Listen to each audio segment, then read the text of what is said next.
US and Israel are stepping up their offensive against Iran as they complete a month since waging a war on the country. In the latest attack, the Israeli Air Force struck nuclear sites in Iran, drawing widespread concerns. IAEA has warned of a radiological risk after fresh strikes near Iran's Bushehr nuclear plant. Iran claimed that a projectile landed inside the Bushehr nuclear power plant site during US-Israeli airstrikes. This was the third strike on the nuclear plant in less than 10 days, with no casualties or material damage being reported. According to Iranian authorities, the operating reactor was not damaged, no radiation release was reported, and the facility remained in normal condition. IAEA chief Rafael Grossi said a major radiological incident could have taken place if the reactor were to be damaged. Another target was a uranium extraction plant in Yazd province. Israel military said that the site was used for producing raw materials required for uranium enrichment process. Iran's Atomic Energy Organization said the strike on the plant did not result in the release of any radioactive material. In a wave of attacks, the IDF also bombed the Kondab heavy water research reactor in Arak. Thick plumes of smoke were seen rising from the reactor. IDF claimed it was being used for producing plutonium for nuclear weapons. The Israeli Air Force had bombed the partially built complex during the June 2025 war.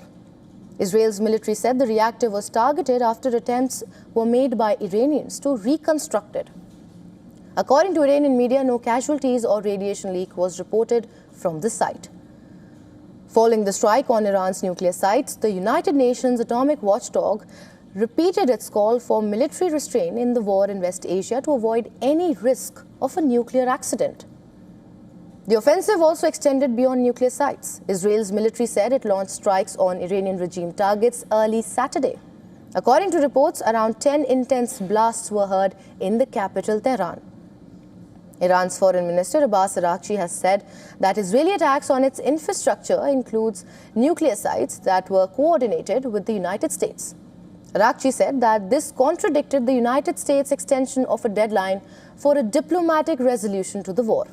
Issuing a stern warning, he declared that Tehran will exact a heavy price for what he called Israeli crimes. The Revolutionary Guards also cautioned employees at regional industrial facilities with American shareholders as well as heavy industries aligned with Israel to vacate their workplaces immediately. IRGC vowed retaliatory attacks in response to the latest wave of strikes. It also claimed its forces were maintaining a smart and powerful control of the Strait of Hormuz. Our devoted fighters in the IRGC Navy and Aerospace Forces, while maintaining smart and powerful control over the Strait of Hormuz and holding the initiative in the Persian Gulf, will continue attacks on enemy positions in the region with strength by the grace of God.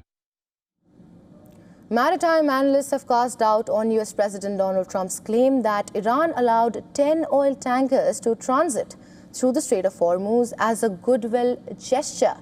Well, Trump made the remarks at a cabinet meeting on Thursday, describing the move as a present from Tehran.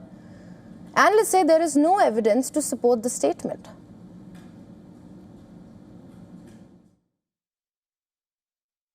Things like ADNOC going through, some of the LPG carriers that are India-linked, but the vast majority of things coming out are shadow fleet. So unless he's talking about the ships that are in the shadow fleet lifting like sanctioned Iranian oil, I have no idea what he's talking about. We'll put out an